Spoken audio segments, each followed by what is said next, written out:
Hello everyone. Welcome to our channel Isc Steno. We are starting the passage at speed of 80 words per minute. Start. I am most happy and grateful for the opportunity you have given me to meet you all this evening.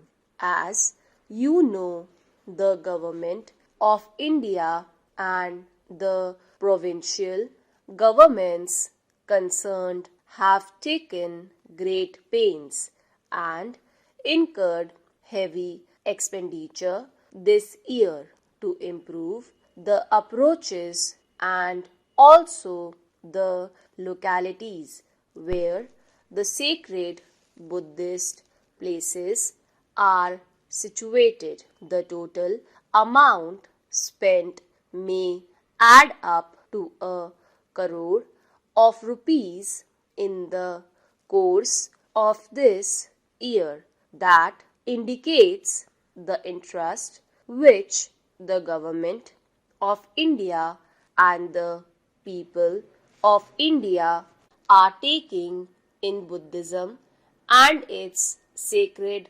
places. You have been good enough to mention some points which I shall have looked into. I will try to see that as far as possible no complaints are left unattended. You have mentioned Bodh Gaya. I have been personally connected with the Bodh Gaya affair for a pretty long time. More than 25 years ago, a deputation of Buddhists from Ceylon and Burma came here. It wanted to have control of the Bodh Gaya temple. At that time, though the Congress had nothing to do with the government, it took up the matter and appointed a committee to make suggestions as to how best the Bodh Gaya temple could be managed in the interest of all and to the satisfaction of the Buddhist.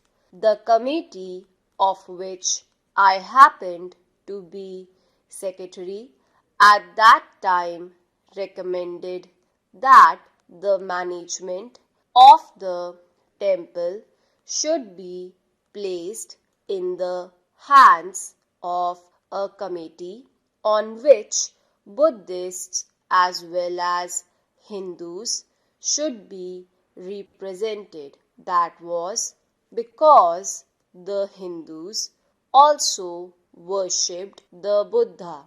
Their method of worship may differ from that of the Buddhist, but they held Lord Buddha in great veneration as one of the avatars.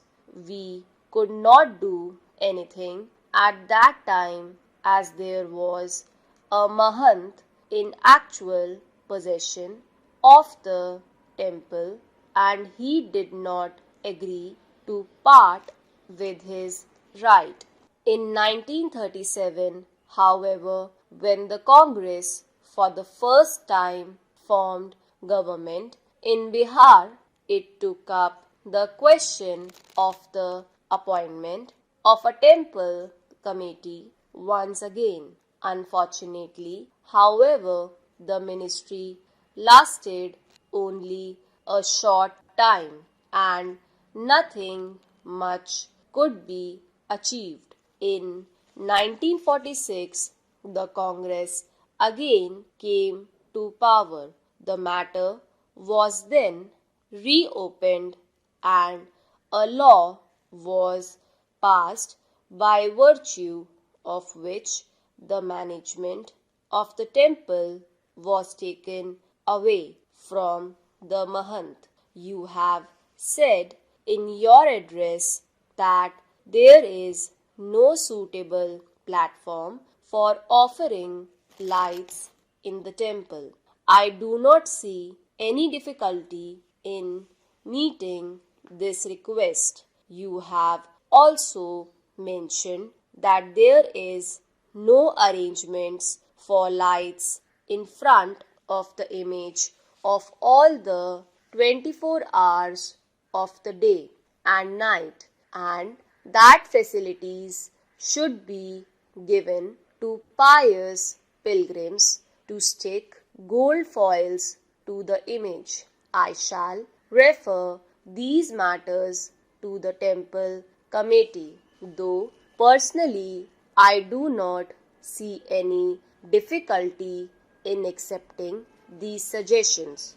You have also said that you require land for building dharamshalas and rest houses for pilgrims who come for worship. I believe that in all these places, including Bodh Gaya, some dharamshalas have been built which are pretty big as well furnished. Some houses have also been built by the well-to-do people.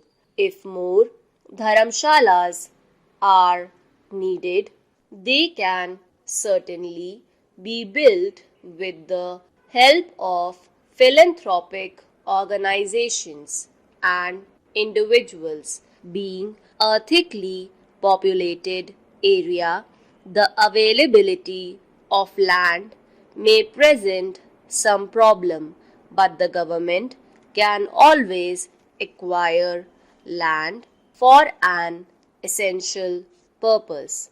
About Kushinara, you said that you saw some people digging out bricks from the stupa. As you know, all sacred places, including Kushinara, have been taken over by the archaeological department. They are therefore protected monuments, and anyone found damaging them is liable to prosecution under the ordinary law of the land. You have also mentioned that there should be facilities for the study of the Tibetan language and its ancient literature. I may tell you that at Nalanda, which was at one time a great seat of Buddhistic learning, I, as president, laid the foundation stone of an institute for the study of Buddhistic literature about 4 years ago. Since then, the institute has started functioning, and some 30 or 40 students from various countries are already engaged in research work there. I do not know whether there are any facilities in this institute for the study of Tibetan literature, but I shall refer this matter to the director and see whether anything can be done to encourage the study of Tibetan by the students as also of Indian languages by Tibetans and others. Regarding the other small matters mentioned in your address, I would request you to give me the points in writing so that I might ask the authorities concerned to look into them. I am glad that you have had an opportunity of going round the country and seeing things for yourselves. I have no doubt that there is a great revival of interest in Buddhistic studies everywhere and throughout the country. Stop.